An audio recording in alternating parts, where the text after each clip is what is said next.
매주 다양한 동물의 생태를 살펴보고 그 속에 담긴 과학을 찾아보는 과학관옆 동물원 시간입니다. 저희가 몇 주 동안 특별한 분들을 모시고 동물과 관련한 이야기를 나눠보고 있는데요. 이번 주에는 또 어떤 분이 나오실지 궁금하네요. 네, 이번 시간에는 동물들에게 희망을 주는 분을 모셨습니다. 바로 장애를 입은 동물들에게 의족이나 휠체어와 같은 보조기구를 맞춰주는 분인데요. 우리나라 1호 동물재활공학사이신 패치OMP 김정현 대표 나와 계십니다. 안녕하세요. 안녕하세요. 네, 동물재활공학사 사실 좀 낯선 직업이긴 한데 간단하게 어떤 일을 하는지 설명 부탁드리겠습니다. 네. 저는 이제 동물들이 장애나 영구적인 후유증이 남았을 때 아이들에게 절단된 아이들에게 의족이나 의수 또 휠체어 보조기를 만드는 일을 하고 있습니다. 네, 앞서 저희가 우리나라 1호 동물재활공학사라고 소개를 해드렸는데요. 그렇다면 우리나라에서는 새로운 직업을 만드신 셈인데요. 어떤 계기로 이 일을 시작하게 되셨나요? 네, 처음에 일을 시작하게 된 계기는 저도 어렸을 때 고양이를 키웠었는데 고양이가 문틈에 끼어서 하반신이 마비되어서 얼마 살지 못했던 그런 기억이 있었는데요. 최근에 동물들이 많이 아프고 장애가 있으면 어떻게 지내고 있을까 또 어떻게 살아갈까라는 고민을 하기 시작하게 됐는데요. 그러면 그 장애가 있는 아이들이 버려지고 유기되고 있다는 그런 사실을 알게 되었습니다. 그래서 제가 사실은 사람의 의수족을 만드는 의수족 전문가인데요. 네, 그래서 이 동물들에게도 의수족을 만드는 사람들이 존재하지 않을까라고 해서 이 일을 시작하게 됐는데 사실 이 일을 하시는 분들이 없더라고요. 그래서 제가 이 일을 해봐야 되겠다고 생각해서 이 일을 시작하게 되었습니다. 이 일을 시작하게 되셨는데 좀 안타까운 사연이 있었네요. 네. 자, 그럼 그 사람의 의수족에 대한 지식을 먼저 쌓으셨다는 말씀이신데 동물재활공학사가 되기 위해서는 그럼 어떤 준비를 하신 건가요? 일단은 저는 사람의 의수족을 만드는 의지보조기사라는 국가고시 자격증을 가지고 있는데요. 일단 국가고시 사람의 의수족을 만드는 그 의지보조기사 자격증을 취득하셔야 되시고요. 그리고 저는 이제 한국에서는 그런 관련된 제도가 없기 때문에 미국에서 그 업체를 통해서 교육을 받고 또 그쪽에서 발 관련된 강아지나 동물들이 발밖에 없잖아요. 그래서 사람의 발만 전문으로 하는 그런 교육 기관에서 그런 교육을 받고 동물들의 사람의 의수족을 접목해서 그렇게 해서 일을 하게 됐습니다. 네, 그렇군요. 국내에서는 그렇게 관련 인프라가 없어서 좀 진행하시는데 어려움도 있으셨지만 많은 노력을 하셔서 이 자리까지 오신 거군요. 그럼 구체적으로 이런 반려동물에 대한 보조기구를 만들 때 어떤 과정을 거쳐서 만드는 건가요? 일단은 수의사의 진단이나 추천이 필요하고요. 일단은 그게 기본적인 전제하에 저희도 이제 그 다음에 만나게 되는데요. 수의사의 진단의 추천은 보조기나 의족을 만들 때 가장 중요한 접근이라고 보시면 되는데요. 그래야지만 사실은 그 아이들에게 해부학적인 그런 상태에 맞춰서 진단에 맞춰서 제품을 만들게 되는데요. 그 진단을 받고는 이후에 저희와 이제 만남을 갖게 되는 거고 그 상태에 맞게끔 저희가 또 보행 테스트라든지 또 보행 상황들 또 걷는 모습들을 보면서 보조기나 의족, 휠체어 등을 적용하는 겁니다. 저렇게 직접 이렇게 갈고 만드시는 거군요. 네. 그렇게 해서 일주일 동안의 그런 제작 과정이 이제 필요하고요. 일주일 이후에는 제작된 제품을 가지고 보행 테스트와 적응 훈련을 거칩니다.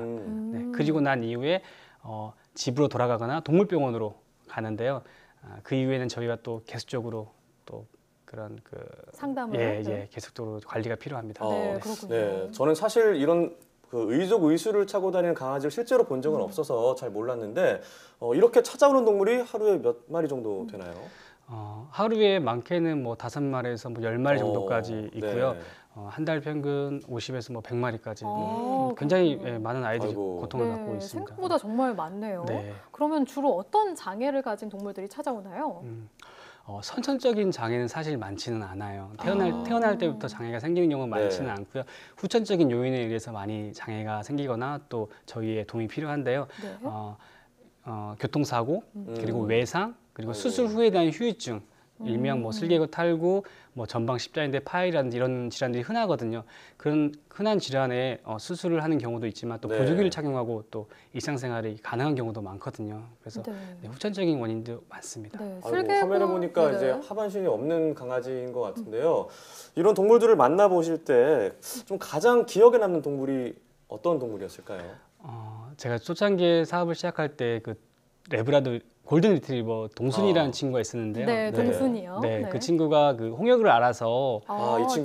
지금 화면에 나오고 있네요. 네, 맞습니다. 이 친구가 이제 아이고. 그 동물병원에서 버려져서 그 모금하시는 분들이 좀 이렇게 모금을 해서 네. 이 아이를 좀 돕겠다라고 해서 저희도 함께하게 됐거든요. 아. 처음에는 사실 걷는 것도 오. 많이 힘들어했었는데 조금씩 나아지고 있네요. 네, 네. 보조기나 뭐 휠체어를 통해서 새로운 삶을 살아갔던 친구고 지금도 보조기 없이도 잘 살아가고 있다고 하더라고요. 그럼 저 보조기를 얼마 기간이나 차는 건가요? 보조기를 반영구적으로 착용하는 경우도 있고요. 네. 일시적으로 뭐 3개월, 6개월만 착용하는 경우도 있습니다. 네, 그렇군요. 동순이도 보니까 처음에는 잘 못 걷는 것 네. 같더니 금세 네. 좀 익숙해진 것 같네요. 네, 이 친구가 가장 기억에 네, 남는다고 가장 기억이 많이 남습니다. 네, 해주셨는데요. 아무래도 이렇게 아픈 동물을 대하시다 보니까 좀 조심스러운 부분들도 많으실 것 같아요. 이렇게 보조기구를 만들고 하실 때 어떤 부분을 좀 유념해서 하시나요? 아무래도 이제 그 아픈 동물들이 상처를 받고 또 네. 후유증이라든지 이런 부분들이 많아서 굉장히 날카롭습니다. 그래서 음. 저희가 전문가긴 하지만 직접적으로 강아지를 강압적으로 하지는 않고요. 네. 그 보호자님과의 관계 속, 그리고 견주님과 관계 속에서 편안한 상태에서 본을 뜨고 상담을 진행하고요. 네. 그리고 나서 그 사실 보호자님이나 견주분들도 사실 마음이 많이 이렇게 좀 다운되어 있거든요. 네, 이제 그래서 그렇죠. 사실 응원과 격려를 많이 해줌으로써 또 진행을 하게 됩니다. 네. 네. 사실 요즘에 이제 반려동물을 키우는 인구가 많지만 이렇게 재활하고 의족의수를 만드는 게 있는지 아는 분이 별로 없는 것 같아요. 맞아요. 그런 분들에게 또 해주실 수 있는 말씀이 있을까요? 네. 아무래도 이제 대부분 문제가 생겼을 때 이걸 해결하기 위해서 급작스럽게 어떤 결정을 내리는 것보다는 네. 또 보조기나 휠체어나 또 보조용품들을 통해서도 아이가 새로운 삶을 또 살아갈 수도 있고 또 안락사까지 가지 않더라도 또 조금 아이고. 불편하지만 또 이런 아이들이 또 잘 살아갈 수 있으니까 이런 보조도구를 통해서 좀 더 행복한 삶을 또 마무리했으면 좋겠다라는 생각을 합니다. 네, 그렇군요. 아무래도 뭐 보호자분들의 역할이 가장 크지 않을까 싶어요. 그런데 아까 앞서 저희가 동순이가 잘 적응하는 모습을 보기도 했는데요. 네. 이렇게 보조기구에 적응을 좀 힘들어하는 경우들도 있나요? 아무래도 모든 아이들이 다 잘 적응하면 좋겠지만 네. 또 그렇지 않은 경우도 있어요. 네. 가령 이제 몸에다가 옷 같은 거를 입는 것 자체도 싫어하는 친구들, 신발을 신는 것 자체도 네네. 싫어하는 친구들이 있어서 제가 그 아이의 성향에 맞춰서 이 아이는 어떻게 진행이 될 거고 어떻게 해서 어떻게 좋아질 거다라는 것들을 일정 부분 말씀을 드리고 난 다음에 진행을 들어가요. 그래서 네. 네. 피부 슬림이라든지 또 털이 많이 없으면 아무래도 좀 보조기를 착용하고 빨개질 수도 있고 그렇잖아요. 그래서 네. 충분하게 그 아이의 상태를 고려해서 제작이라든지 또 설명이 들어갑니다. 네, 그렇군요. 그래서 이제 충분한 상담도 하고 네. 성향 분석도 하신다는 말씀이셨군요. 네, 그러면 앞으로 반려동물에 대한 관심도 점점 커지고 있고 또 오늘 우리 방송을 보고 네. 또 김 대표님처럼 네. 동물재활공학사를 꿈꾸는 친구들이 많이 생겨날 것 같은데요. 그 친구들에게 또 한 말씀 해주신다면요.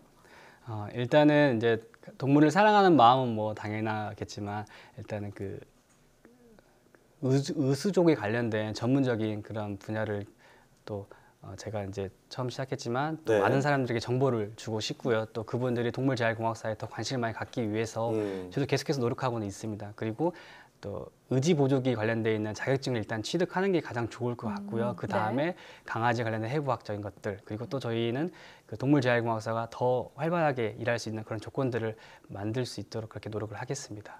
네, 사실 이제 동물들은 사람과 달리 말을 할 수가 없잖아요. 그래서 어디가 아프고 어떻게 불편한지 말을 못 하는데 이런 오늘 김정현 대표님 같은 분들이 많아져가지고 우리 동물들이 좀 불편을 덜고 자유롭게 활동할 수 있는 시간이 왔으면 좋겠다는 생각이 듭니다. 네, 오늘 이 시간에는 동물재활공학사 김정현 대표와 함께 그 동물재활공학사에 대한 얘기를 나눠봤는데요. 오늘 이야기 잘 들었습니다. 오늘 말씀 고맙습니다. 감사합니다.